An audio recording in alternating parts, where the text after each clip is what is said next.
नमस्कार दोस्तों, मैं हूं बेनाम। अद्विक एक साधारण लड़का अनुष्का के जाल में फंस जाता है। वो उससे प्यार करने लगता है, लेकिन उसे पता नहीं कि हर रात अनुष्का का असली रूप निकलता है। नुकीले दांत, काली जीभ और वो आंखें जो जलती हुई कोयले की तरह लाल हो जाती हैं। एक रात अनुष्का अद्विक को अपने पास बुलाती है। उसकी आवाज में मिठास नहीं, जादू है। वो धीरे धीरे उसके कपड़े उतारती है और उसकी गर्दन पर अपने नाखून गड़ाती है, होंठों पर किस करती है, लंबी लंबी सम्मोहक आहें लेती है। लेकिन ये किस नहीं, खून चूसने की शुरुआत है। उसके नुकीले दांत अद्विक के होंठों में चुभ जाते हैं। खून की बूंदें टपकने लगती हैं। कमरे में अजीब सी गंध फैल जाती है। अनुष्का के शरीर की गर्मी और आदि अद्विक का शरीर दोनों एक साथ हो जाता है। दोस्तों, कहानी शुरू करने से पहले एक छोटी सी गुजारिश है। अगर आपको यह कहानी पसंद आती है तो एक कमेंट जरूर करें। आपकी प्रतिक्रिया हमारे लिए बहुत मायने रखती है। और हाँ, चैनल को सब्सक्राइब करना ना भूलें ताकि ऐसी ही कहानियां आप तक लगातार पहुंचती रहें। तो चलिए अब बिना किसी देरी के इस कहानी की शुरुआत करते हैं। क्या आपको पता है कि डायनिंग कितने प्रकार की होती हैं? वे जो औरतों के रूप में दिखाई देती हैं, वह किस तरह अपने वंश को आगे बढ़ाती हैं? अपनी शक्ति बढ़ाने के लिए वे क्या क्या करती हैं? और अगर कोई इंसान ऐसी डायनों के बहकावे में आ जाए तो उसके साथ क्या क्या हो सकता है? यह किस्सा है एक ऐसे लड़के का जो एक डायन के जाल में बुरी तरह फंस गया था, लेकिन उसने जो कदम उठाया वैसा करने की हिम्मत बहुत कम लोग कर पाते हैं। यह कहानी है अद्विक की और एक डायन की। अद्विक और उसके दो दोस्त सौरभ और रोहित अद्विक के चाचा के घर आए हुए थे। अद्विक पटना में पढ़ाई करता था और दिवाली की छुट्टियों में अपने चाचा के घर आया था। उसके चाचा रीवा जिले के करहैया गांव में रहते थे। अद्विक अपने साथ सौरभ और रोहित को भी लेकर आया था, जो उसके बहुत करीबी दोस्त और रूममेट थे। सौरभ और रोहित बिलासपुर में रहते थे और गांव की दिवाली देखने का उनका बचपन से मन था। वे लोग दिवाली के करीब 10 दिन पहले ही गांव पहुंच गए थे, क्योंकि कॉलेज में छुट्टियां पहले ही लग चुकी थीं। अद्विक के चाचा राघव मिश्रा गांव के सरपंच थे और गांव के सबसे सम्मानित तथा संपन्न व्यक्तियों में गिने जाते थे। गांव में उनकी काफी इज्जत थी और हर कोई उनकी बात ध्यान से सुनता था। अद्विक की चाची शैलजा मिश्रा पढ़ी लिखी थी और राघव मिश्रा के काम में उनका पूरा सहयोग करती थी। उन दोनों की कोई संतान नहीं थी, इसलिए वे अद्विक को अपने बेटे की तरह मानते थे और अक्सर उसे करहैया आने के लिए कहते थे। लेकिन अद्विक कभी कभी ही आ पाता था। पहली बार वह दिवाली के मौके पर यहां आया था। अद्विक अपने दोस्तों को गांव घुमाने ले गया, क्योंकि उन्होंने कभी गांव को असल में नहीं देखा था, सिर्फ फिल्मों में।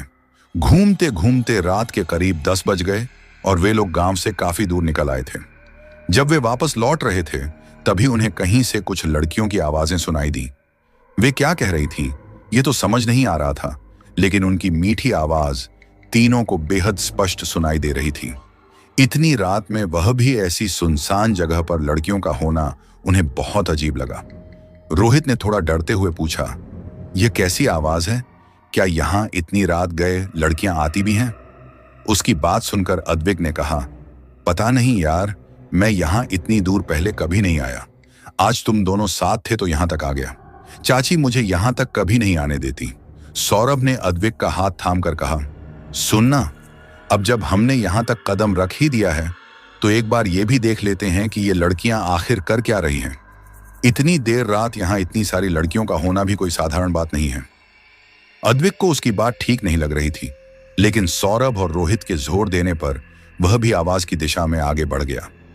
अभी भी समझ नहीं पड़ रहा था कि वे लड़कियां क्या बोल रही थीं, लेकिन अलग अलग स्वर में महिलाओं जैसी आवाजें लगातार गूंज रही थीं। कुछ और आगे जाने पर एहसास हुआ कि वे आवाजें बातचीत जैसी नहीं, बल्कि किसी मंत्रोच्चार जैसी लग रही थीं। तीनों काफी दूर आ चुके थे, लेकिन किसी लड़की की झलक तक नहीं मिली थी। तभी अचानक अद्विक के कदम रुक गए। उसने रोहित और सौरभ का हाथ पकड़कर उन्हें थाम लिया और सामने की ओर इशारा किया। जब दोनों ने देखा तो वे सन्न रह गए। सामने एक खुला मैदान था, जहां करीब 10-12 काली बिल्लियां एक घेरा बनाकर बैठी थीं। वे सभी आसमान की ओर मुंह उठाकर कुछ बोल रही थीं, लेकिन सबसे डरावनी बात यह थी कि उनके मुंह से लड़कियों की आवाजें निकल रही थीं। ये देखकर तीनों के हाथ पांव सुन्न पड़ गए।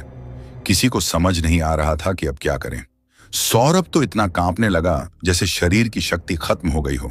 वह गिरने ही वाला था, लेकिन रोहित ने किसी तरह उसे पकड़ लिया। डर के मारे सौरभ ने बगल के सूखे पेड़ को पकड़ा, जिस पर से एक मोटी टहनी टूटकर नीचे गिर पड़ी। उस आवाज के गिरते ही सब बिल्लियां बिल्कुल शांत हो गईं और अगले ही पल उनकी गर्दनें एक साथ घूमकर तीनों की दिशा में टिक गईं। ये देखते ही उनका खून जमने लगा। वहां ठहरना अब नामुमकिन था। तीनों ने जितनी ताकत थी सब लगाकर दौड़ना शुरू कर दिया। किसी ने पीछे मुड़कर देखने की हिम्मत नहीं की कि वे बिल्लियां उनका पीछा कर रही हैं या नहीं। बस किसी तरह जंगल से बाहर निकलना था। जंगल पार होते ही वे हांफते हुए जमीन पर बैठ गए। तभी एक साइकिल वाला आदमी वहां से गुजर रहा था। उसने अद्विक को देखते ही साइकिल रोक दी, क्योंकि अद्विक बचपन से करहैया गांव आता रहा था और गांव वाले उसे पहचानते थे। उस आदमी ने घबराई हालत देखकर पूछा, अरे अद्विक, तुम लोग यहां इस हालत में क्या कर रहे हो और इतने सहमे हुए क्यों दिख रहे हो? अद्विक सांसों को संभालते हुए बोला, काका, हम लोग जंगल के अंदर गए थे। वहां पर हमने कुछ देखा, बहुत सी बिल्लियां थीं। इससे पहले कि अद्विक अपनी बात पूरी करता, उस आदमी ने उसका मुंह अपने हाथ से ढक लिया। तीनों को यह हरकत बिल्कुल अजीब लगी। उसने इधर उधर नजर दौड़ाकर धीमी आवाज में कहा, उन बिल्लियों की बातें जोर से मत करो। रात में जंगल के पास जाना ही नहीं चाहिए था। अब बिना कुछ बोले सीधा घर जाओ और घर पहुंचकर हाथ पैर अच्छी तरह धोना, फिर नहाकर ही कुछ खाना। उसके चेहरे पर भय साफ झलक रहा था। वह जल्दी जल्दी उन्हें समझाकर वहां से निकल गया। अब तीनों अकेले थे। डर कुछ कम हुआ तो वे धीरे धीरे गांव की तरफ चलने लगे। चलते चलते अद्विक ने पूछा, तुम्हें क्या लगता है वो क्या था? सौरभ, जो अब भी कांप रहा था, बोला, क्या था का क्या मतलब? तूने खुद नहीं देखा? वो सारी बिल्लियां इंसानों की तरह बोल रही थीं, लड़कियों की आवाज में, और वो सब कितनी भयानक लग रही थी। ये कहते वक्त उसके माथे से ठंडा पसीना टपक रहा था, जैसे किसी ठंडी लहर ने उसके पूरे शरीर को झकझोर दिया हो। रोहित की भी हालत बेहतर नहीं थी, लेकिन सौरभ तो सबसे ज्यादा कमजोर पड़ गया था और उन तीनों में सबसे जल्दी घबरा जाने वाला भी वही था। दोनों की स्थिति देखकर अद्विक ने गंभीर स्वर में कहा, यहां माना जाता है कि अगर कोई उन्हें देख ले तो वे बिल्लियां देखने वालों का पीछा करती हैं और तभी रुकती हैं जब उनका खून पी लेती हैं। काफी सताती हैं वे। अद्विक की इस बात ने सौरभ और रोहित के होश उड़ा दिए। दोनों एक दूसरे की तरफ ऐसे देखने लगे जैसे मौत उनके सामने खड़ी हो। सौरभ के दिमाग में तो यह तक चलने लगा था कि वे बिल्लियां उसे किस तरह जान से मारेंगी। वह दोनों इसी डर में डूबे थे कि अचानक उन्हें अद्विक के जोर जोर से हंसने की आवाज सुनाई दी। अद्विक उनकी हालत देखकर पेट पकड़कर हंस रहा था। पहले तो रोहित और सौरभ को समझ नहीं आया, लेकिन तुरंत उन्हें पता चल गया कि अद्विक केवल उनका मजाक उड़ा रहा था। दोनों गुस्से में अद्विक को पकड़ने दौड़े और अद्विक भी उन्हें देखकर भागने लगा। उन्हें बिल्कुल अंदाजा नहीं था कि कोई इन्हें छिपकर देख भी रहा था। थोड़ी देर मस्ती करते हुए वे तीनों घर पहुंच गए, जहां रोहित और सौरभ ने सबसे पहले हाथ पैर धोए और फिर अंदर चले गए। लेकिन अद्विक, जो इन सब बातों पर बिल्कुल भरोसा नहीं करता था, वह सीधे कमरे में चला गया। सौरभ और रोहित तुरंत बाथरूम में नहाने चले गए, जबकि अद्विक अपना मोबाइल उठाकर छत पर चढ़ गया। गांव में नेटवर्क की बहुत दिक्कत रहती थी, इसलिए इंटरनेट चलाने के लिए छत पर जाना पड़ता था। दोनों दोस्तों ने अद्विक को समझाने की कोशिश भी की थी कि भले ही वह विश्वास न करे, लेकिन नहा लेना ठीक रहता। मगर अद्विक को यह सब मानने की आदत नहीं थी। वह छत पर बैठकर आराम से रील्स स्क्रॉल करने लगा। खाना हो चुका था, लेकिन उसे जल्दी सोने की आदत नहीं थी, इसलिए वह वहीं बैठा रहा। अचानक उसे ऐसा लगा कि कोई उसके पीछे से तेजी से गुजरा है। उसने फौरन पीछे मुड़कर देखा, मगर वहां कोई नहीं था।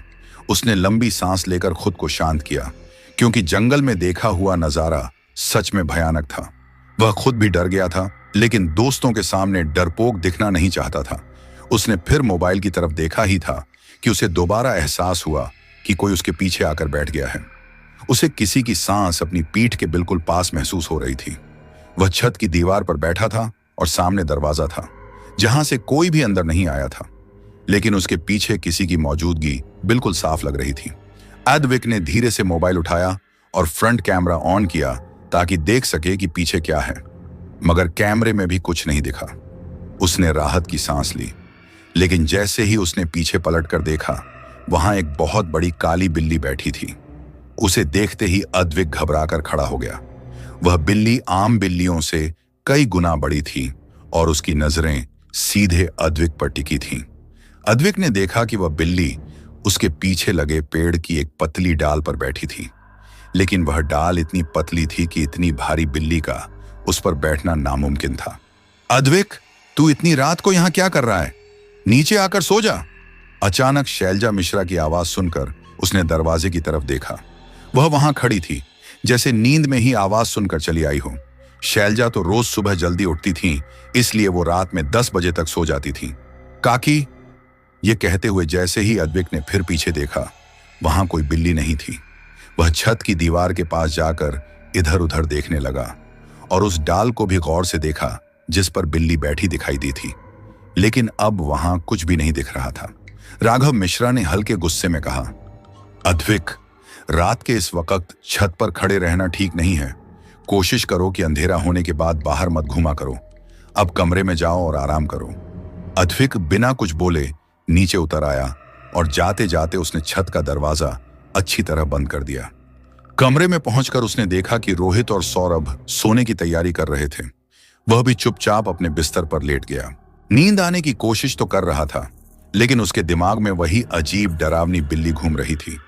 उसे लगने लगा था कि शायद उसने रात में कुछ ऐसा देख लिया है जो देखना नहीं चाहिए था। कुछ देर बाद उसने देखा कि सौरभ और रोहित गहरी नींद में डूब चुके थे, पर अद्विक की आंखें बंद ही नहीं हो रही थीं। तभी अचानक कमरे में बहुत धीमी आवाज में एक बिल्ली की म्याऊं गूंजी। उस साउंड के आते ही अद्विक का पूरा शरीर सिहर गया। उसने जबरदस्ती अपनी आंखें कसकर बंद कर लीं। कमरे में तीनों दोस्त अलग अलग लकड़ी के बने पालंग पर सोते थे। अद्विक का पलंग बिल्कुल कोने में था, जिससे उसके पास क्या हो रहा था इसका अंदाजा रोहित और सौरभ को बिल्कुल नहीं था। थोड़ी ही देर में अद्विक को महसूस हुआ जैसे कोई उसके हाथों को छू रहा हो। उस उंगलियों का स्पर्श इतना ठंडा था कि उसकी सांस अटक गई।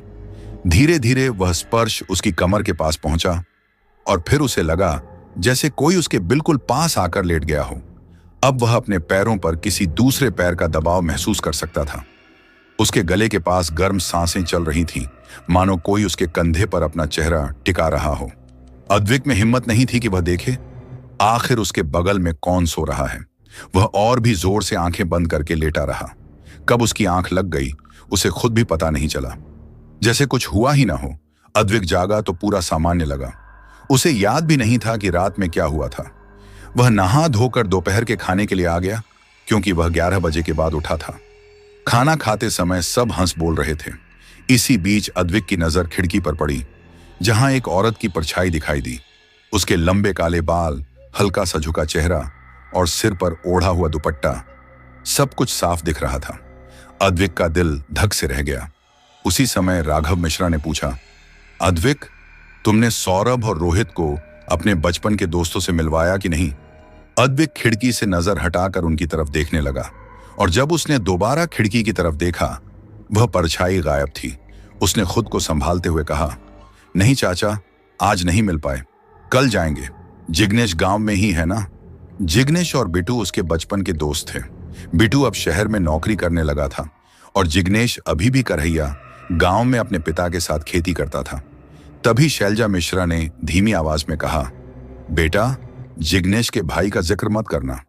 उनकी आवाज में छिपा दर्द अद्विक साफ महसूस कर सकता था। जिग्नेश और भोएश दोनों भाई थे, और भोएश 1 साल छोटा होने के बावजूद बहुत शरारती था। सबको परेशान करना, डराना, ये सब उसकी रोजमर्रा की हरकतें थीं। अद्विक को वह खास पसंद नहीं था।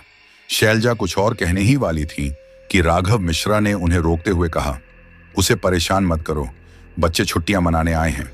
उन्होंने आंखों से इशारा किया। अद्विक और सौरभ समझ नहीं पाए, लेकिन रोहित ने वह इशारा साफ देख लिया था। उसे समझ नहीं आया कि आखिर यह बात क्यों छुपाई जा रही है। फिर उसके दिमाग में आया कि शायद कोई ऐसी बात है जिसे राघव मिश्रा और शैलजा मिश्रा अद्विक को बताना नहीं चाहते।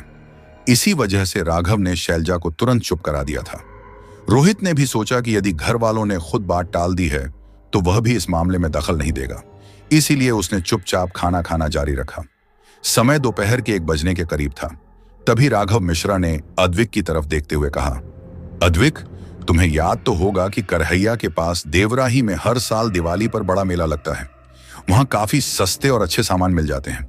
आज से मेले की शुरुआत भी हो गई है। अगर चाहो तो अपने दोस्तों को साथ ले जाकर घूम आओ। अद्विक इसके बारे में सिर्फ सुनता आया था, क्योंकि वह पहले कभी दिवाली के समय गांव नहीं आया था।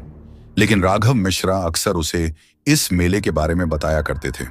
इस बार वह समय सही था, इसलिए अद्विक उत्साहित हो गया।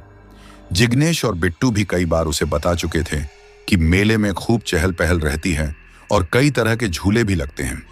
अद्विक ने मन ही मन तय कर लिया कि वह रोहित और सौरभ को लेकर वहीं जाएगा। राघव मिश्रा ने यह भी समझा दिया कि रात के 8 बजने से पहले वे लोग वापस आ जाएं। तीनों दोस्त मेले जाने के लिए तुरंत तैयार हो गए। राघव मिश्रा के पास अपनी एक गाड़ी थी, लेकिन रास्ता अनजान होने की वजह से उन्होंने उनके साथ एक आदमी भेजा। वह गाड़ी चलाने में निपुण था और मेले का रास्ता भी अच्छी तरह जानता था। उसका नाम था मनसुख, करीब 40 साल का, हमेशा हंसते रहने वाला आदमी। देवराही गांव करहैया से लगभग 20 किलोमीटर दूर था।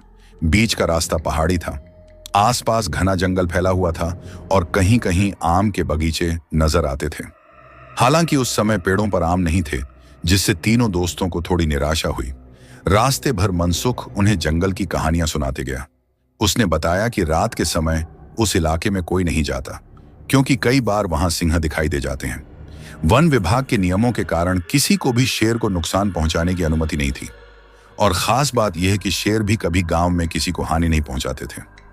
मनसुख बोला, एक बार तो शेर, शेरनी और उनका बच्चा गांव के अंदर तक चले आए थे, लेकिन उन्होंने किसी को डराया तक नहीं, बस एक पेड़ के नीचे बैठे रहे।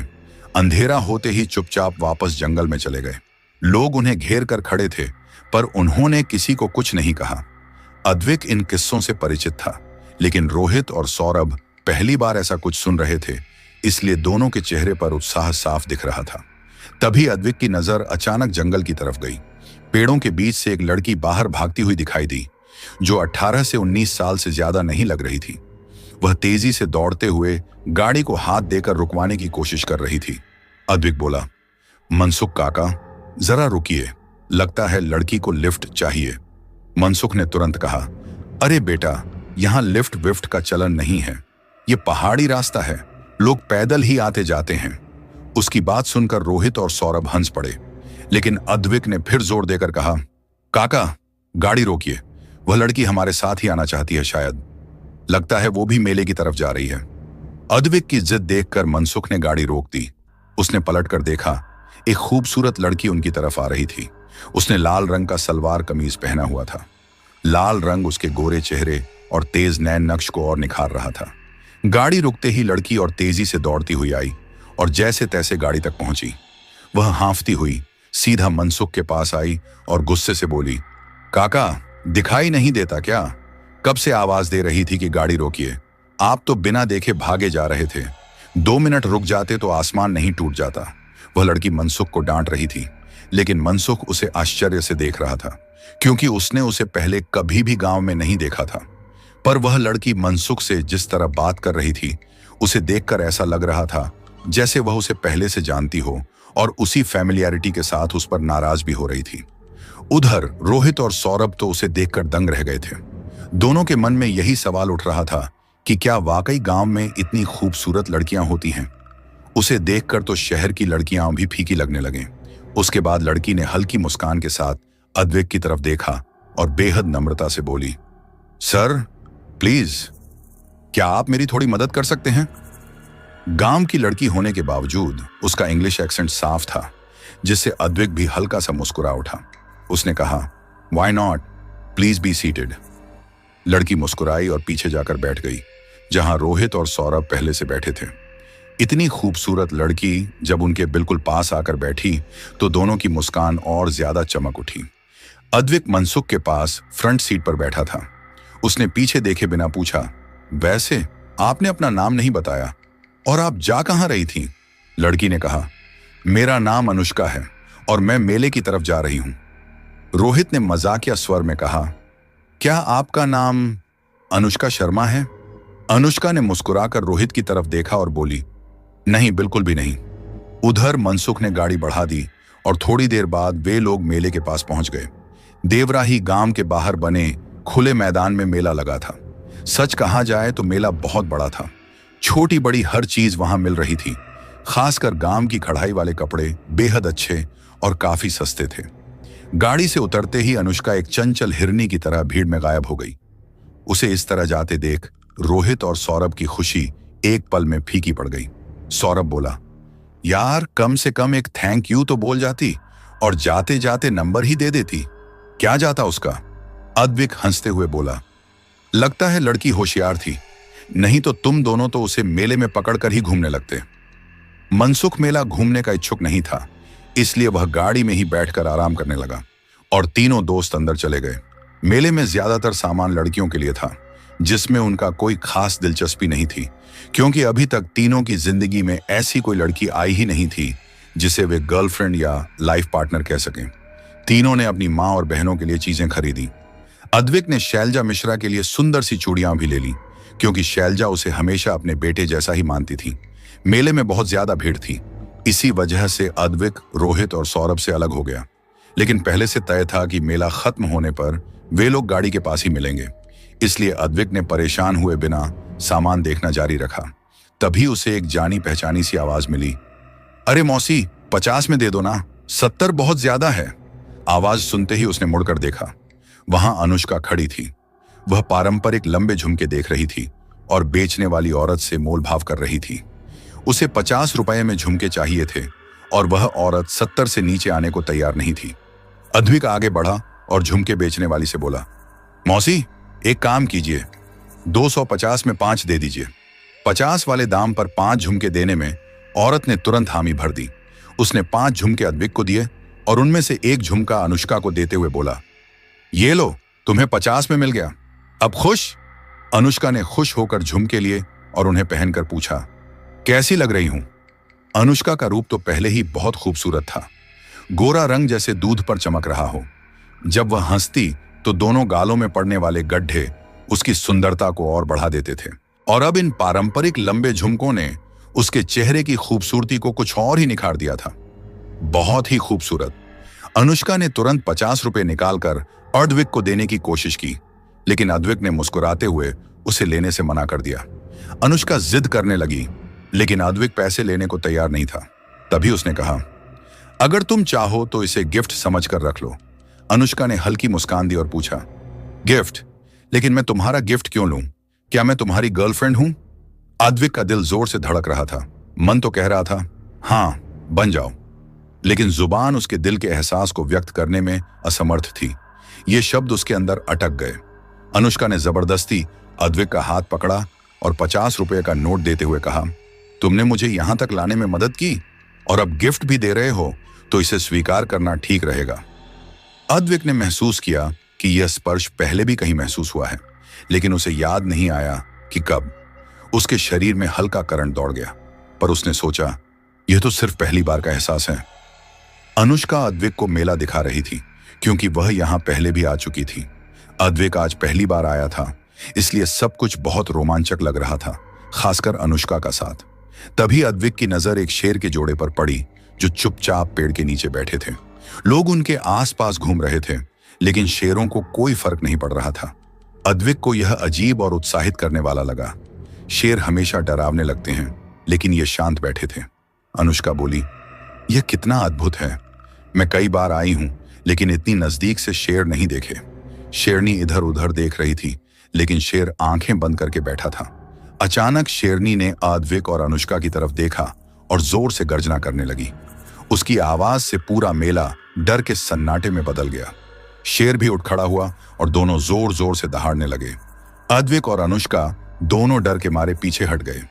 अनुष्का ने अद्विक का हाथ पकड़ते हुए कहा, चलो जल्दी, वरना ये हमला कर देंगे।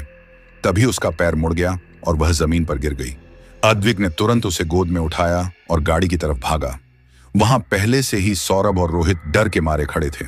मनसुख ने कहा, जल्दी अंदर बैठो, शेर पागल हो गए हैं। सभी गाड़ी में बैठ गए। इस बार रोहित सामने, अद्विक और अनुष्का पीछे बैठे। अद्विक ने बताया कि कैसे भागते वक्त अनुष्का का पैर मुड़ा और उसे चोट लगी। मनसुख ने पूछा, कहां उतार दूं? अनुष्का ने बताया, मैं रीवा जिला में रहती हूं और मेला देखने आई थी, लेकिन अब लगता है मैं बस से नहीं जा पाऊंगी। अगर यहां पास कोई होटल होगा तो मुझे वहीं उतार दो, मैं वहीं रह लूंगी। अनुष्का ने अद्विक की मदद की थी और वह उसे इस तरह अकेला नहीं छोड़ सकती थी। इसलिए अद्विक ने कहा, अनुष्का, तुम क्या कह रही हो? मेरे साथ चलो। मैं अपने चाचा और चाची के घर पर रुका हूं, तुम वहां आराम से रुक सकती हो। नहीं, अनुष्का ने मना किया। कोई जरूरत नहीं है, मैं होटल में रह लूंगी और पैरों में बर्फ लगा लूंगी, शायद सुबह तक ठीक हो जाएगा। अद्विक को अनुष्का के लिए बुरा लग रहा था। उसने सोचा कि उसने अनुष्का की मदद की थी और अब वह खुद मुसीबत में है। वह उसे इस तरह अकेला नहीं छोड़ सकता। इसलिए उसने मन बना लिया कि चाहे अनुष्का माने या ना माने, वह उसे अपने साथ ले जाएगा। अनुष्का खिड़की के पास बैठी थी। उसने खिड़की से बाहर जंगल की तरफ देखा और बड़ी सी मुस्कान दी, जिसे दो पीली आंखें देख रही थीं। गाड़ी आगे बढ़ी और अचानक जंगल के एक पेड़ के पीछे से एक औरत बाहर निकली। उसने काली साड़ी पहनी हुई थी, उसकी आंखें पीली थीं और चेहरे पर बहुत बड़ी और जहरीली मुस्कान थी। अनुष्का ठीक से चल नहीं पा रही थी, इसलिए अद्विक ने उसे अपनी गोद में उठाया और घर के अंदर ले गया। घर में प्रवेश करते ही शैलजा मिश्रा बहुत हैरान हो गई। उसने अद्विक से पूछा, अद्विक, ये कौन है और तू इसे ऐसे उठाकर क्यों ला रहा है? अद्विक ने अनुष्का को सोफे पर बिठाया, फिर उसने शैलजा का हाथ पकड़कर एक साइड ले गया और धीरे से मेले में हुई सारी घटनाएं बताईं। सारी बातें सुनकर शैलजा को भी अनुष्का के लिए बुरा लगा। उसने कहा, अरे चिंता मत कर, जितने दिन चाहो ये यहां रह सकती है। तेरे चाचा भी इसके लिए मना नहीं करेंगे, इसकी गारंटी मैं देती हूं। अद्विक जानता था कि राघव मिश्रा कभी शैलजा की बात को टालेंगे नहीं, इसलिए अनुष्का को वहीं रुकने की इजाजत मिल गई। चूंकि वह ऊपर नहीं जा सकती थी, उसे नीचे ही कमरा दिया गया। रात के 1 बज चुके थे। पूरे घर में खामोशी छाई हुई थी। शैलजा अपने कमरे में सो रही थी। तभी उसकी नींद किसी आवाज से खुल गई। घड़ी की तरफ देखते हुए उसने धीरे कहा, यह अद्विक भी ना, रात के 1 बजे और नींद नहीं आ रही, अभी जाकर कान खींचती हूं। अद्विक की आवाज छत की तरफ से आ रही थी। शैलजा ने डरते हुए धीरे धीरे बाहर कदम रखा। अंधेरे में उसने एक साया छत के कोने में खड़ा देखा। उसने डांटते हुए कहा, तुम इतनी रात गए यहां क्या कर रहे हो? तुम्हारे काका ने तुम्हें देखा तो खैर नहीं, जाकर चुपचाप अपने कमरे में सो जाओ। लेकिन अद्विक उसकी बात सुन नहीं रहा था। शैलजा गुस्से में बढ़ी, लेकिन तभी देखा कि साए में कुछ बदलाव हो रहा है। उसे अजीब महसूस हुआ। डरते हुए उसने पूछा, कौन है वहां? तुम अद्विक नहीं हो तो फिर कौन? और यहां क्या कर रहे हो? साया धीरे धीरे उसकी तरफ बढ़ा। उसकी गर्दन पूरी तरह पीछे मुड़ी हुई थी। अंधेरे में भी शैलजा ने यह साफ देख लिया। वह बुरी तरह डर गई। मुंह से शब्द नहीं निकल रहे थे। लंबी लंबी सांसें ले रही थी। जैसे ही साया नजदीक आया, शैलजा ने देखा कि उसका चेहरा काला है। निशान उसके चेहरे पर हैं। उसकी आंखें बिल्ली जैसी पीली हैं, पुतलियां लंबी हैं, बाल सफेद और कमर तक लंबे हैं, दांत बिल्ली जैसे लंबे हैं, काले कपड़े पहन रखे हैं और उसके पंजे भी पीछे की तरफ मुड़े हुए थे, यानी कि उसकी स्थिति उल्टे पैर वाली थी। शैलजा मिश्रा की तरफ देखकर उसने एक भयानक स्माइल दी और अपना हाथ उसकी तरफ बढ़ाया।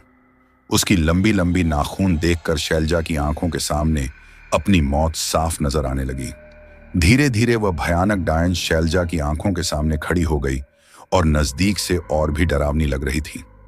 शैलजा कुछ समझ पाती उससे पहले ही डायन ने उसकी गर्दन पकड़ ली और उसे 1 फुट हवा में ऊपर उठा लिया। खुद को छुड़ाने की कोशिश में शैलजा हाथ पैर मार रही थी, लेकिन कोई फायदा नहीं हुआ।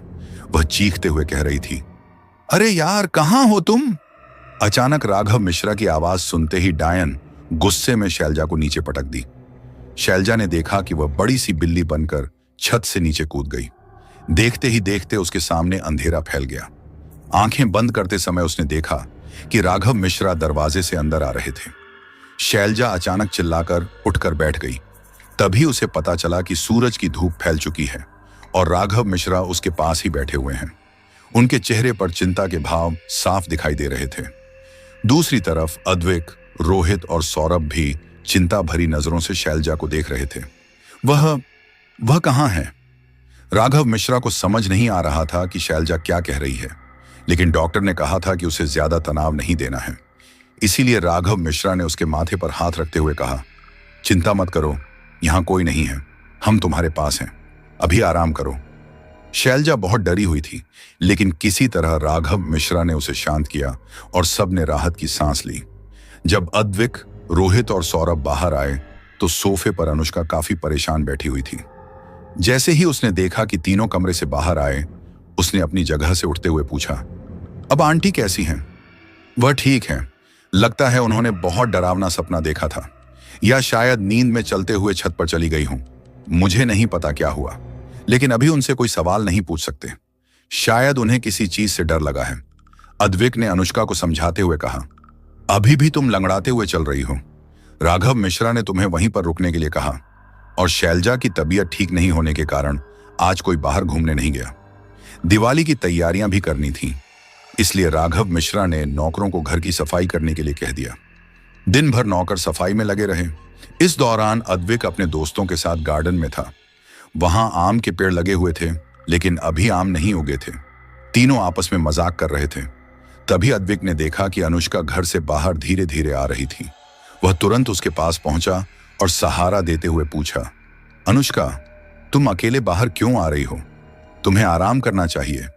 अनुष्का ने कहा, मुझे इतनी आराम करने की आदत नहीं है, मैं बोर हो गई हूं।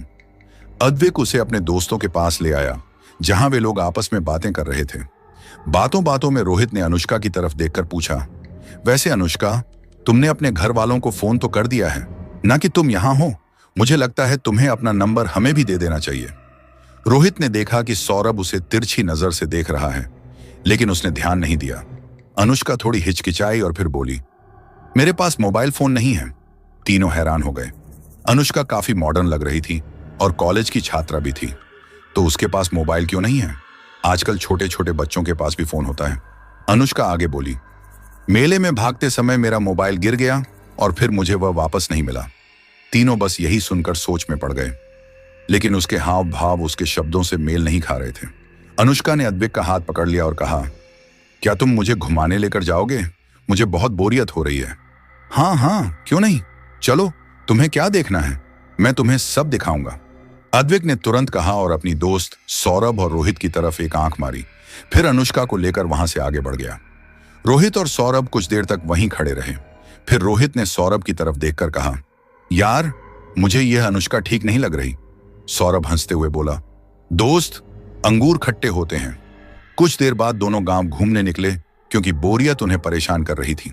शैलजा मिश्रा की तबीयत ठीक नहीं थी, इसलिए वह आराम कर रही थी और राघव मिश्रा उसके पास थे। जब रोहित और सौरभ गांव में घूम रहे थे, उन्होंने देखा कि एक लड़का दूसरे लड़के को जबरदस्ती खींचकर कहीं ले जा रहा था। दूसरे लड़के के हाथ बंधे हुए थे और शरीर पर खरोंच और काटने के निशान थे। गांव के सभी लोग यह देख रहे थे, लेकिन किसी ने उसकी मदद नहीं की। जब दूसरा लड़का साथ नहीं आ रहा था, तो पहले लड़के ने उसे 2-3 थप्पड़ मारे, फिर भी कोई बीच में नहीं आया। रोहित ने देखा और तुरंत कहा, अरे, कैसे आदमी हो तुम? बेचारे को इतनी बेरहमी से मार रहे हो, इसकी हालत देखो। सौरभ तुरंत रोहित के पास आया और समझाने की कोशिश करने लगा, रोहित, यह उनका इलाका नहीं है। लेकिन रोहित सुन नहीं रहा था। उस लड़के ने गुस्से में कहा, देखो, यह हमारा फैमिली मैटर है, तुम दूर रहो। रोहित ने उसकी हालत देखी और बुरा महसूस किया, इसीलिए उसने झगड़ा करने की कोशिश की। आखिरकार गांव वाले आए और उसे समझाते हुए बोले, तुम शहर से हो ना, तुम्हें पता नहीं इस लड़के के ऊपर डायन का साया है। ये जो काली 14 आने वाली है, उसमें यह डायन इसे लेकर चली जाएगी, इसलिए इसे तांत्रिक के पास ले जाना जरूरी है। रोहित और सौरभ को गांव वालों की बात पर विश्वास नहीं हुआ। रोहित ने विरोध करते हुए कहा, आपके इस अंधविश्वास की, यह कोई अंधविश्वास नहीं है। गांव वालों ने कहा, पिछले साल दिवाली से कुछ दिन पहले मेरा भाई गलती से जंगल चला गया। वहां वह डायन के सपाटे में आ गया। हमने उसे समझाया था कि रात में जंगल मत जाना, लेकिन उसने सुना नहीं। डायन बिल्ली बनकर उसके पास आती रही और फिर एक सुंदर लड़की बनकर उसे फंसा लिया। उसने उसके साथ संबंध बनाए और जब उसकी हालत खराब हो गई तो तांत्रिक को दिखाया।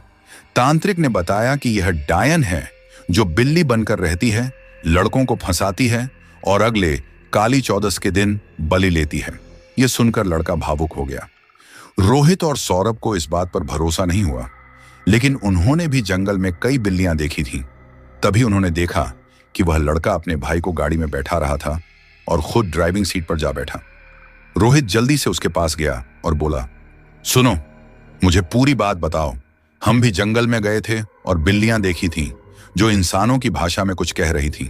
रोहित यह सब कहते हुए डर रहा था कि कहीं उसे भी बांधकर या मारकर न ले जाएं। इसलिए उसने यह धीरे से कहा। सौरभ भी वहां आ गया और रोहित की बात का समर्थन किया। वह लड़का कुछ देर तक उन दोनों को देखता रहा, फिर बोला, देखो, मुझे इन सब के बारे में ज्यादा कुछ नहीं पता। तुम लोग मेरे साथ तांत्रिक के पास चलो, मैं अपने भाई को वहीं लेकर जा रहा हूं। तुम उसे सारी बात बता देना, शायद वह कुछ कर सके। इतना कहकर वह लड़का ड्राइविंग सीट पर बैठ गया। रोहित और सौरभ चुपचाप उसके साथ चल पड़े, क्योंकि उन्हें भी लगने लगा कि कुछ तो गड़बड़ है।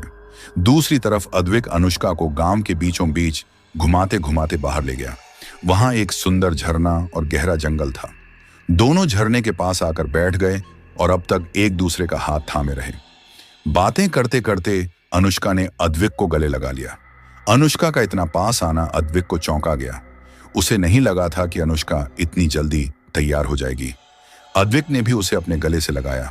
धीरे धीरे अनुष्का आगे बढ़ी और अद्विक के होठों को चूमना शुरू कर दिया।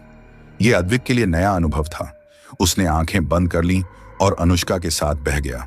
अनुष्का जानबूझकर अद्विक का हाथ अपने शरीर पर रख रही थी। अद्विक की सांसें तेज हो गईं। उसका शरीर गर्म हो गया और अब वह खुद को रोक नहीं पा रहा था। उसने अनुष्का को जमीन पर लिटाया और उसके ऊपर आ गया। उसके साथ उसने धीरे से उसकी पेंटी नीचे सरका दी और अपना हाथ फेरना शुरू कर दिया, जैसे ही उसका हाथ प्राइवेट पार्ट में सहला रहा था। तभी अनुष्का ने उसे रोक दिया। अद्विक समझ नहीं पाया कि उसने ऐसा क्यों किया, जबकि वही उसे यहां लेकर आई थी। उसने पूछा, क्या मैं तुम्हें पसंद हूं? अगर तुम मुझे पसंद नहीं होती तो मैं इतना आगे कभी नहीं बढ़ता, लेकिन तुमने मुझे क्यों रोका? अनुष्का ने नजरें नीचे करते हुए कहा, मैं चाहती हूं कि हम दोनों अपने प्यार की शुरुआत 15 तारीख को करें। उस दिन मैं तुम्हें रोकूंगी नहीं और मेरा शरीर उस दिन तुम्हारा होगा। उस दिन हम दोनों एक हो जाएंगे। दोनों फिर किसी होटल में जाकर खूब मजे करेंगे, जैसा तुम और मैं चाहते हैं। अद्विक को समझ नहीं आया कि एक होने के लिए 15 तारीख का इंतजार क्यों। जब उसने पूछा तो अनुष्का ने कहा, 15 तारीख को मेरा जन्मदिन है। मैं चाहती हूं कि तुम मुझे जन्मदिन का तोहफा बनाकर दो। क्या तुम ऐसा करोगे? यह सुनकर अद्विक के चेहरे पर मुस्कान आ गई। उसने अनुष्का के गाल पर हाथ रखते हुए कहा, अगर यही तुम चाहती हो तो वैसा ही होगा। मैं तब तक इंतजार करूंगा। अनुष्का ने अद्विक को गले लगाकर प्यार जताया। अद्विक उसके सिर पर हाथ फेर रहा था, लेकिन उसने यह नहीं देखा कि अनुष्का का चेहरा अचानक डायन जैसा विकृत हो गया, जैसे छत पर शैलजा मिश्रा ने देखा था। इसी बीच रोहित और सौरभ उन दोनों भाइयों के साथ जंगल के बीचों बीच झोपड़ी के बाहर खड़े थे। गाड़ी की आवाज सुनकर झोपड़ी से एक आदमी बाहर निकला। काले कपड़े पहने हुए वह साफ दिख रहा था कि तांत्रिक है। उसने रोहित और सौरभ की तरफ देखा, फिर लड़के से पूछा, जिग्नेश, मैंने तुम्हें भाई को लाने के लिए कहा था, ये दोनों क्यों ले आए? जिग्नेश ने सारी बात बताई। रोहित ने भी बताया कि उन्होंने किस तरह बिल्लियों को देखा था। जिग्नेश को पता चला कि रोहित और सौरभ उसके दोस्त हैं, तो वह और परेशान हो गया। तांत्रिक ने कहा, यह बहुत खतरनाक डायन है। ये कहां रहती है, कहां से आती है और ऐसा करके कहां चली जाती है, कोई नहीं जानता। ये बिल्लियों के रूप में हमारे बीच रहती है और समय पर अपने असली रूप में आ जाती है। रोहित और सौरभ तांत्रिक की बात सुनकर चौंक गए। अब उन्हें यकीन करना पड़ा, क्योंकि उन्होंने अपनी आंखों से देखा था। यह मानना मुश्किल था, लेकिन सच था। डायन अपनी ताकत बढ़ाती है। कुंवारी डायन को किसी लड़के के साथ दोस्ती करनी होती है, फिर वह उसकी इजाजत से काली चौदस के दिन संबंध बनाती है। उसी दिन वह अपना कौमार्य खो देती है। उसके बाद वह अचानक वहां से चली जाती है। हर अमावस्या को वह लड़के को अपना शिकार बनाती है और उसे पूरी तरह खोखला कर देती है। इतना बोलने के बाद तांत्रिक ने रोहित और सौरभ की तरफ ध्यान किया और यह पूछा कि बताओ, क्या तुम दोनों में से किसी के भी संपर्क में कोई युवती आई है? अगर वह लड़की तुम तीनों के बीच किसी के पास पहुंची है, तो वह तुम में से किसी एक को शारीरिक संबंध के लिए चुनेगी और तुमसे अनुमति भी लेगी। फिर काली चौदस के दिन संबंध बनाने को कहेगी और उसी तरीके से वह तुम्हें अपना शिकार बना डालेगी। क्या तुम लोगों के आसपास कोई सुंदर और आकर्षक लड़की आई है? तांत्रिक की यह बात सुनकर दोनों चकित रह गए और एक दूसरे को देखने लगे। अब उन्हें अद्विक की चिंता सताने लगी, क्योंकि उनके पास सिर्फ अनुष्का ही आई थी और अनुष्का को उसका परिवार लेकर कहां गया है, यह भी वे नहीं जानते थे। रोहित ने अनुष्का से जुड़ी सारी बातें बताईं, किस तरह वह उनके पास आई और कैसे वह धीरे धीरे परिमल के करीब होती जा रही थी। यह सब जानकर तांत्रिक ने रोहित और सौरभ दोनों से कहा कि यही प्रमाण है कि वही लड़की असल में डायन है और उसने तुम्हारे दोस्त को चुन लिया है। अब यह जरूरी है कि उसे जरा भी अंदाजा न लगे कि तुम दोनों उसकी हकीकत जान चुके हो। अगर उसे पता चला तो वह तुम्हारे मित्र से शारीरिक संबंध बनाएगी और काली चौदस की रात उसी को मार देगी। इसलिए उसे इस बात की भनक नहीं लगनी चाहिए। ये बातें सुनने के बाद रोहित और सौरभ परिमल के लिए बेहद घबरा गए। जिग्नेश भी परेशान था क्योंकि वह नहीं चाहता था कि उसके दोस्त की हालत उसके भाई जैसी हो जाए। उसने पूछा कि बाबा, इससे बचने का कोई रास्ता नहीं है? सौरभ ने हाथ जोड़कर पूछा। वह डायन परिमल के साथ काली चौदस की रात ठीक 12 बजे के बाद ही संबंध क्यों बनाएगी? तांत्रिक ने कहा कि अभी तुम्हारे पास 8 दिन बचे हैं।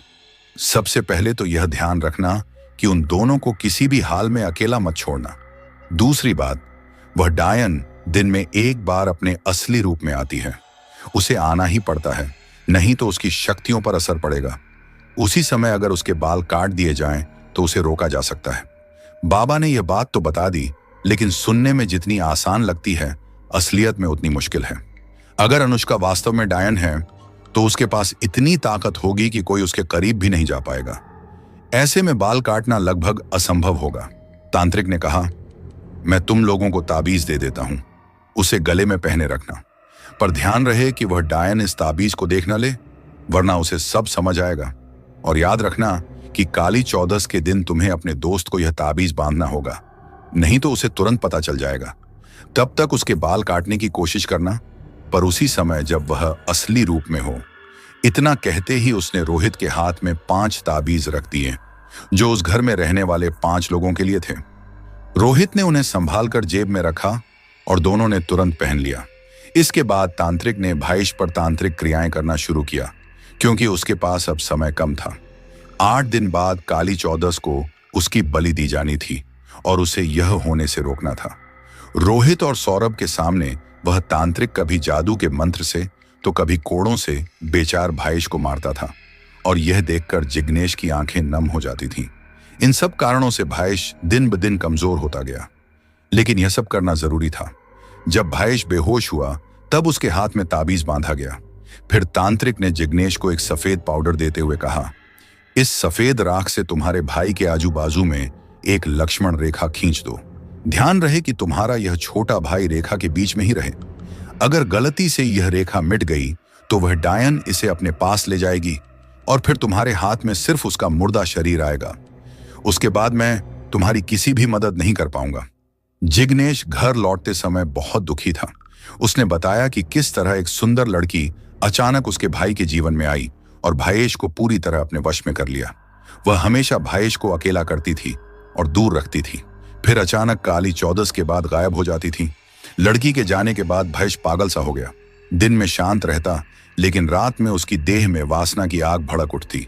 रोज ऐसा होता। फिर एक अमावस की रात वह अचानक शांत हो गया। जब उसकी मां यह जानने की कोशिश करने गई कि वहां क्या हो रहा है, उसने देखा कि एक भयानक शक्ल वाली औरत भाईश के कमरे में मौजूद थी। उसने मां को मार डाला, फिर पिता को भी। तब गांव वालों ने कहा कि तांत्रिक से मिलना चाहिए, इसलिए जिग्नेश उसे लेकर आया। वहां पता चला कि हर अमावस्या की रात वह डायन भाईश के पास आती और अपनी शारीरिक कामनाओं को शांत करती। इसका मतलब था कि अद्विक को छोड़कर बाकी सभी की जान खतरे में थी, लेकिन अद्विक भी पूरी तरह सुरक्षित नहीं था। जिग्नेश ने रोहित और सौरभ से निवेदन किया कि वह कुछ भी करके अद्विक को बचाएं, क्योंकि अपनों को इस तरह परेशान देखकर कोई खुश नहीं रह सकता। वे लोग घर लौटे तो शाम हो चुकी थी और घर की सफाई भी पूरी हो चुकी थी। शैलजा मिश्रा अब अच्छा महसूस कर रही थी। साथ में अद्विक भी अनुष्का को लेकर वापस आया। रोहित और सौरभ देख रहे थे कि कैसे अद्विक अनुष्का के पास है और दोनों आपस में बातें कर रहे हैं। उन्होंने यह भी नोटिस किया कि यह देख राघव मिश्रा और शैलजा मिश्रा भी खुश दिखाई दे रहे थे। रोहित को याद आया कि उस दिन शैलजा मिश्रा भाईश के बारे में सारी बातें बताने वाली थी, लेकिन राघव मिश्रा ने रोक दिया था। इसका मतलब यह था कि उन्हें भाईश के बारे में सब कुछ पता था। दोनों ने तय किया कि पहले यह बात राघव मिश्रा और शैलजा मिश्रा को बताई जाएगी। रात का खाना खत्म होने के बाद सब लोग अपने अपने कमरे में सोने चले गए। सौरभ अद्विक के साथ रुक गया, क्योंकि उसे अकेला नहीं छोड़ा जा सकता था। वहीं रोहित, राघव मिश्रा और शैलजा मिश्रा अपने कमरे में गए सब कुछ सच बताने के लिए। रोहित ने जिग्नेश का नंबर ले लिया और राघव मिश्रा को सारी बातें बताईं। ये सारी बातें जानने के बाद शैलजा मिश्रा ये जानकर बेहोश हो गई कि जिसको उसने छत पर देखा था वह कोई और नहीं बल्कि अनुष्का ही थी। रोहित ने उन दोनों को वह ताबीज दे दिया जिसे उन्होंने अपने हाथ में बांध लिया था। रात को अचानक खिड़की खुल गई जिससे पूरे कमरे में ठंड फैल गई। यही वजह थी कि अद्विक की नींद खुल गई। उसने देखा कि रोहित और सौरभ सो रहे थे, इसलिए वह खिड़की बंद करने के लिए चला गया। तभी उसकी नजर खिड़की के बाहर गई जहां बगीचे में अनुष्का घूम रही थी। उसने घड़ी की तरफ देखा तो रात के 11:30 हो चुके थे। गांव में 10 बजे के बाद सन्नाटा छा जाता है, जैसे आधी रात हो। यहां तो 11:30 हो चुके थे और फिर भी अनुष्का बगीचे में घूम रही थी। अद्विक धीरे धीरे कमरे से बाहर आया और अनुष्का के पास गया। तुम इतनी रात को बाहर क्या कर रही हो? उसने पूछा। पैर में दर्द हो रहा था, सोचा थोड़ा घूम लूं, नहीं तो हड्डियां और दर्द करेंगी, अनुष्का ने जवाब दिया। अद्विक ने आसपास देखा। गहरा अंधेरा फैला हुआ था। वह पूछ बैठा, तुम्हें यहां डर नहीं लगता? नहीं, किसका डर? अनुष्का ने मुस्कुराते हुए कहा। तभी अद्विक की आंखों के सामने अचानक एक काली बड़ी और डरावनी बिल्ली आ गई, लेकिन अगले ही पल उसने उसे अपने जहन से हटा दिया और अनुष्का की तरफ देखकर मुस्कुराकर कहा, देखो, इतनी रात में बाहर निकलना अच्छा नहीं होता, अंदर चलो। परिमल जैसे ही पीछे मुड़ा, अनुष्का ने उसे पीछे से गले लगा लिया। अद्विक ने पलटकर देखा तो अनुष्का ने कहा, तुम मुझे छोड़ोगे तो नहीं ना? मुझे डर लग रहा है। अद्विक ने अनुष्का के चेहरे को अपने हाथों में लिया और कहा, मैं वादा करता हूं कि तुम्हें कभी अकेला नहीं छोड़ूंगा। अनुष्का ने कहा, इसे नहीं, अपने खून की कसम खाकर कहो। कहते हुए उसने अपने हाथ में से एक छोटा सा चाकू निकाला। अद्विक को कुछ समझ नहीं आया कि अनुष्का क्या कह रही थी। तभी अनुष्का ने उस छोटे से चाकू से अपने अंगूठे में कट लगाया जिससे खून निकलने लगा। अद्विक हैरान रह गया। मैं अपने खून को तुम्हारे खून से मिलाना चाहती हूँ और यह कसम लेना चाहती हूँ कि तुम मुझे नहीं छोड़ोगे और मेरे अलावा किसी और औरत के साथ कभी संबंध नहीं बनाओगे। अगर तुम ऐसा करते हो तो तुम्हारे खून पर मेरा हक रहेगा, अनुष्का ने कहा। अद्विक को यह सब सुनकर वह एक साइको की तरह लग रही थी। अनुष्का ने चाकू अद्विक के हाथ में दे दिया और इशारे से कहा कि अपने अंगूठे में कट लगाओ। अद्विक को यह सब बिल्कुल पसंद नहीं था, लेकिन अनुष्का को खुश करने के लिए उसने चाकू लिया और अंगूठे में कट लगाने ही वाला था कि किसी ने उसे रोक दिया। जब दोनों ने पीछे पलटा तो वहां राघव मिश्रा खड़े थे। अपना काम बिगड़ते हुए देखकर अनुष्का को गुस्सा तो आया, लेकिन वह सबका दिल जीतना चाहती थी और फिर अपना काम करना चाहती थी, इसलिए चुप हो गई। तुम दोनों इतनी रात गए यहां क्या कर रहे हो? देखो, मैं तुम दोनों को देखकर समझ गया हूं कि तुम दोनों एक दूसरे को पसंद करते हो, लेकिन इस तरह से आधी रात में मिलना कोई अच्छी बात नहीं है। यह गांव है, कोई शहर नहीं। राघव मिश्रा के मुंह से यह बात सुनकर अद्विक शर्माया। जहां अनुष्का सिर्फ शर्माने का नाटक कर रही थी, असल में तो वह गुस्से में थी। राघव मिश्रा ने दोनों को डांटकर अंदर जाने के लिए कहा और ना चाहते हुए भी अनुष्का घर के अंदर चली गई। रात के 2 बजे अनुष्का छत के ऊपर अपने असली रूप में बैठी थी, क्योंकि उसे पूरे 24 घंटे में एक बार अपने असली रूप में आना ही पड़ता था। उसके पास वाले पेड़ की डाली पर उसकी जैसी दूसरी चुड़ैल बैठी थी, जो शायद उसकी माँ थी। माँ, मेरा काम होने ही वाला था, लेकिन वह अद्विक का चाचा बीच में आ गया, अनुष्का ने गुस्से में कहा। उसकी माँ ने उसके सिर पर हाथ रखते हुए कहा, कोई बात नहीं, अभी 14 को 7 दिन बचे हुए हैं, तुम्हारे पास बहुत सारा समय है। तुम्हें यह खून की कसम लेनी होगी ताकि तुम उसका खून पी सको। जब तक तुम दोनों का खून एक नहीं होगा, तब तक उसके खून पर तुम्हारा कोई हक नहीं होगा। तुम्हें याद है ना, हमारा एक उसूल है, जब तक कोई हमें घर के अंदर निमंत्रण नहीं देता, हम अंदर नहीं जा सकते, और जब तक कोई हमें अपना खून नहीं देता, तब तक हम उसका खून नहीं पी सकते। मुझे सब याद है, इसलिए तो वही मुझे यहां लेकर आया है। मैंने मना भी किया था, लेकिन वह नहीं माना। आज भी वह अपनी मर्जी से मुझे अपना खून दे रहा था, लेकिन वह बीच में आ गया। दोनों आपस में बातें कर रहे थे, लेकिन तभी उन्हें एक आवाज आई, जैसे कोई उनकी बातें सुन रहा हो। जब दोनों ने छत के दरवाजे की तरफ देखा तो वहां मनसुख डरा सहमा खड़ा था। दिवाली की साफ सफाई के कारण सारे नौकर नीचे के एक कमरे में सोए हुए थे। आधी रात को मनसुख की आंख खुल गई और उसने देखा कि अनुष्का छत की तरफ जा रही थी। वह चुपचाप पीछे आ गया। वहां उसने कुछ ऐसा देख लिया जो उसे नहीं देखना चाहिए था। मनसुख यह सब देखकर बहुत डर गया और वहां से भागने लगा।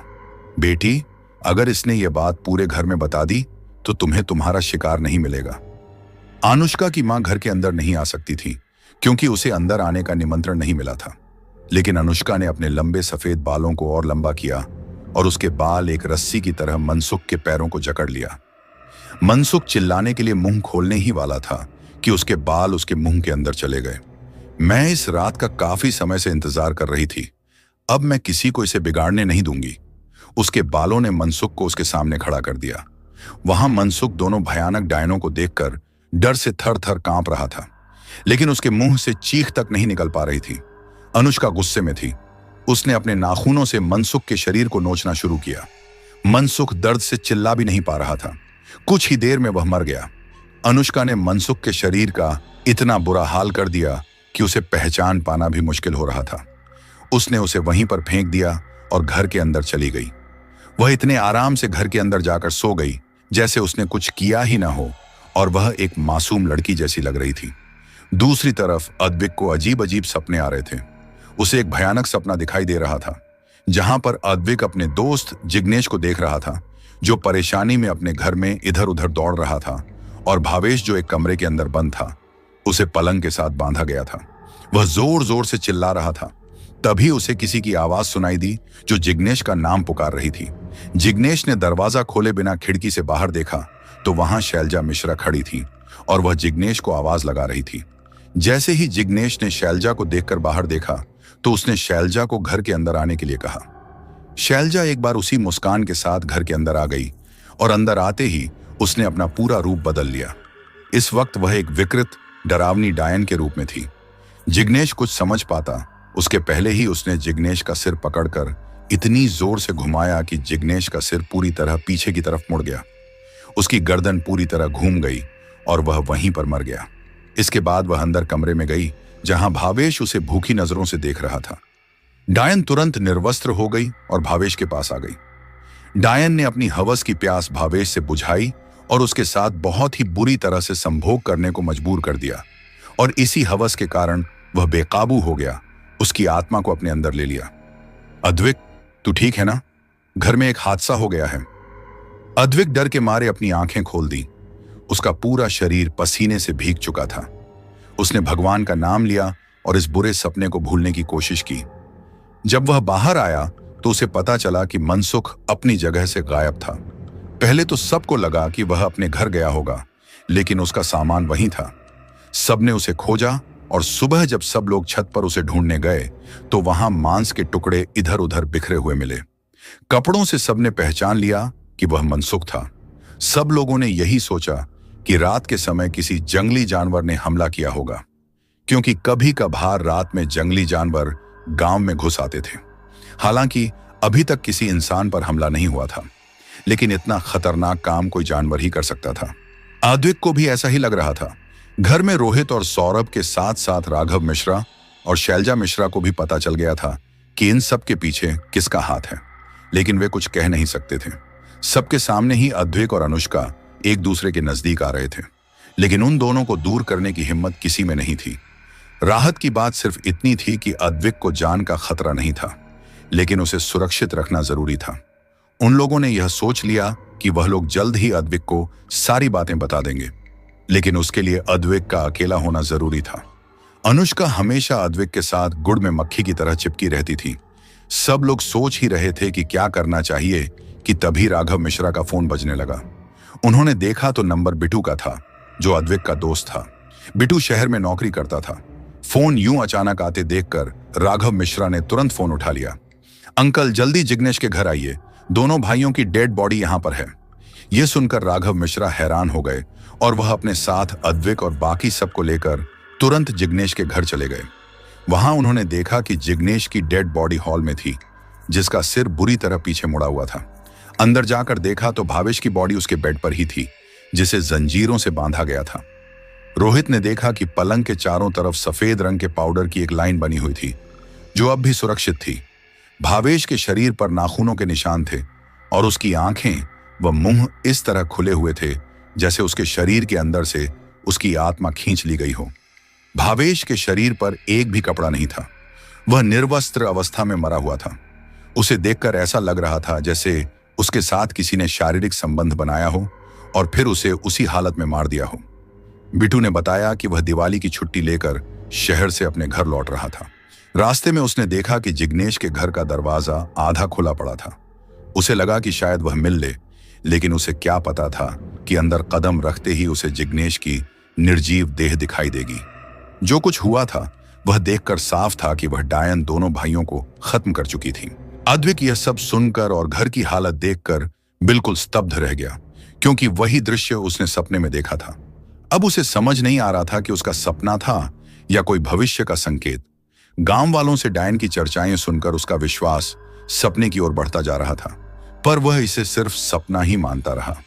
काफी समय तक अकेले बैठे रहने के बाद अद्विक ने यह सपना अपने दोस्तों से शेयर किया। रोहित और सौरभ यह सुनकर राहत महसूस करने लगे, क्योंकि अब उन्हें अद्विक को हर बात विस्तार से बताने की आवश्यकता नहीं थी। ये क्या कह रहे हो तुम दोनों? तुम्हें अनुष्का डायन लगती है? जैसे ही रोहित और सौरभ ने अनुष्का की सच्चाई बताई, अद्विक भड़क गया। हम झूठ नहीं बोल रहे, वह लड़की इंसान नहीं है, वह एक डायन है। दोनों ने लाख समझाने की कोशिश की, पर अद्विक सुनने को तैयार ही नहीं था। वह गुस्से में वहां से हट गया और पूरा दिन उनसे दूर रहा। उस रात वह दूसरे कमरे में सोया, जहां वह अकेला था। उसने अनुष्का को भी वहीं बुला लिया था, क्योंकि पूरे दिन वह दोनों मिल नहीं पाए थे। जब अनुष्का कमरे में आई, दोनों काफी देर तक बातें करते रहे और फिर अद्विक ने अपने दोस्तों की कही हर बात उसे साझा कर दी। अनुष्का शांत रही और बोली, लगता है गांव की बेकार कहानियों ने दोनों के दिमाग खराब कर दिए हैं। तुम उनकी बातों को मन पर मत लेना। और फिर हल्के से मुस्कुराकर बोली, सच कहूं तो तुम इतने अच्छे दिखते हो कि कभी कभी लगता है तुम इंसानों से अलग हो। अनुष्का का चेहरा गंभीर हो चुका था। अचानक उसने अद्विक को पकड़कर किस करना शुरू कर दिया और उसको बेड पर लिटाकर उसके ऊपर बैठ गई। उसके साथ संभोग करने की कोशिश करने लगी और झट से उसकी पेंट नीचे सरका दी और उसके प्राइवेट पार्ट को पूरी तरह सहलाने लगी।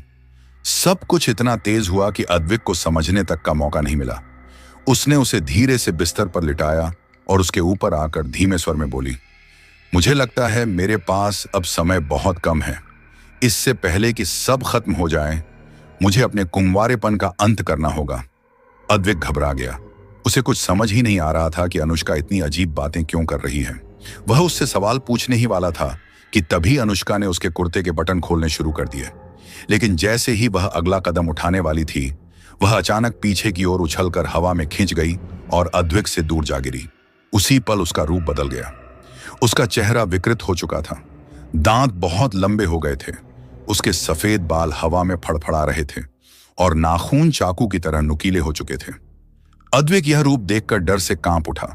उसने देखा कि कमरे के दरवाजे पर उसके दोस्त, उसका चाचा राघव मिश्रा और उनके साथ एक काले कपड़ों में लिपटा तांत्रिक खड़ा था। दरअसल जब अद्विक ने रोहित और सौरभ की बात नहीं मानी, तो वे दोनों तुरंत तांत्रिक को बुलाने गए और उसे लेकर यहां आ पहुंचे थे, क्योंकि उन्हें यकीन था कि अद्विक यह बात अनुष्का को जरूर बताएगा और वह अपना असली काम जो 14 की रात को पूरा होने वाला था, वह उसी रात शुरू कर देगी। अनुष्का चीखकर बोली, तुम सबको क्या लगता है तुम इसे बचा लोगे? मैं इसका खून पी चुकी हूं। यह खुद अपनी मर्जी से मुझे खून देने वाला था। अब इस पर सिर्फ मेरा हक है। और वह जोर जोर से पागलों की तरह हंसने लगी। तांत्रिक ने रोहित की तरफ देखा, क्योंकि उसने पहले ही चेतावनी दी थी कि वह हमेशा उसके साथ रहेगा। रोहित और सौरभ अभी भी इस बात पर विश्वास नहीं कर पा रहे थे, क्योंकि उनके सामने ऐसा कुछ भी घटित नहीं हुआ था। इसलिए रोहित ने सवाल भरी नजरों से अद्विक की ओर देखा। अद्विक पहले से ही चौंक चुका था। उसने कहा, मैंने ऐसा कोई वादा नहीं किया। मुझे याद नहीं कि उसने मेरा खून कब लिया। याद है तुम्हारे हाथ में कांटा लग गया था। मैंने तब तुमसे पूछा था ना कि क्या मैं तुम्हारी उंगली अपने मुंह में रख लूं? तुमने हाँ कहा था और तब मैं तुम्हारा खून छक चुका था। उस समय मैंने कहा था कि जब भी तुम्हें चोट लगे, तुम्हारा खून मुझे ही देना। अद्विक की बात सुनकर उसे याद आया कि वह दिन अनुष्का के कहे अनुसार गुलाब का फूल लेने गया था। तभी उसकी उंगली में कांटा चुभ गया था। उसने रोहित की तरफ देखा और सिर हिला दिया। तांत्रिक ने सर पर हाथ रखा और मंत्रों का जाप शुरू किया। तभी घर के आसपास बिल्लियों की आवाजें सुनाई दी। ऐसा लग रहा था जैसे सैकड़ों बिल्लियां एक साथ घर के आसपास इकट्ठा हो गई हों। पहले तो वे केवल म्याऊं म्याऊं कर रही थीं, फिर धीरे धीरे किसी मंत्र का जाप करने लगीं। यह वही दृश्य था जो अद्विक ने जंगल में देखा था। अद्विक घबराकर बोला, बाबा, यह सब क्या हो रहा है? मुझे बचाइए। तांत्रिक के चेहरे पर गंभीरता दिखाई दे रही थी। उसने राघव मिश्रा की ओर देखा और कहा, यह कोई मामूली डायन नहीं है, यह असली बीड़ा है। जिन महिलाओं ने यह विद्या सीखी है उन तक पहुंचना कुछ हद तक संभव है, लेकिन यह डायनों का असली रूप है। इन्हें हराना नामुमकिन है। अनुष्का जोर से हंसने लगी।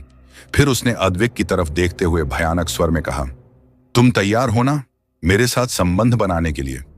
अद्विक कुछ समझ ही नहीं पा रहा था कि यह सब क्या हो रहा है। तभी उसकी नजर रोहित पर गई, जिसने इशारे से एक काम करने को कहा। अद्विक तुरंत समझ गया। उसने अनुष्का की ओर देखा और उदासी में बोला, तुम जो चाहो वह मेरे साथ कर सकती हो। अनुष्का ने धीरे से उसकी पेंट नीचे सरका दी और उसके साथ संभोग करने लगी। तभी अनुष्का के चेहरे पर जहरीली मुस्कान आ गई। उसने सबके सामने अद्विक को किस करना शुरू कर दिया। उसकी नुकीली दांत अद्विक के होंठों में चुभ रहे थे और खून बह रहा था। अद्विक ने जेब से छोटा कैंची निकाला और तुरंत अनुष्का के बाल पकड़े। उसने उसकी एक लट काट दी। अनुष्का को यह महसूस होते ही जोर से चीखी। उसकी आवाज से घर में जितना भी शीशा था सब एक साथ टूट गया। तांत्रिक तेजी से आया। उसने डायन की कट गई लट अपने हाथ में ले ली और मंत्र बोलकर उसमें गांठ बांध दी। जैसे ही ऐसा हुआ, घर के बाहर मंत्र जप रही बिल्लियां अचानक गायब हो गईं। तांत्रिक ने कहा, अब तुम कुछ नहीं कर सकती, यह लड़का तुम्हारी गुलाम है। फिर उसने अद्विक को वह बालों की लट दे दी और कहा, अगर इसे जला दिया तो यह मर जाएगी। इसे सुरक्षित रखना और ऐसी जगह छुपा देना कि यह कभी न मिले। जब तक यह लट इसके हाथ में नहीं आती, यह तेरी गुलाम रहेगी। अनुष्का ने हाथ जोड़कर कहा, अद्विक, ऐसा मत करो, मुझे जाने दो। मैं वादा करती हूं कि आगे से तुम्हें परेशान नहीं करूंगी। अद्विक ने लट अपनी जेब में रख ली और कहा, तुम मेरी पत्नी बनकर मेरे साथ रहोगी। जो मैं कहूंगा वह करना होगा। मेरे साथ संबंध बनाना होगा। अद्विक अब अनुष्का से प्यार करने लगा था और उसे हमेशा अपने पास रखना चाहता था और उसके साथ संभोग करना चाहता था। राघव मिश्रा और शैलजा मिश्रा शुरू में राजी नहीं थे, लेकिन अद्विक की जीत देखकर उन्होंने मान लिया और दोनों की शादी अद्विक के माता पिता की अनुमति से करवा दी गई। अनुष्का की असलियत केवल अद्विक, उसके दोस्तों और चाचा चाची को पता थी। बाकी लोगों को कुछ भी नहीं मालूम। अद्विक किस्मत वाला था कि वह बच गया, वरना अन्य लोगों का हाल भी भैंस जैसा ही होता। क्या अद्विक ने सही किया या आगे उसे इससे परेशानी हो सकती है? तो दोस्तों, यह थी आज की कहानी। आपकी राय में अद्विक को अनुष्का से शादी करनी चाहिए थी या नहीं? उसने सही किया या गलत? अपने विचार नीचे कमेंट में जरूर साझा करें।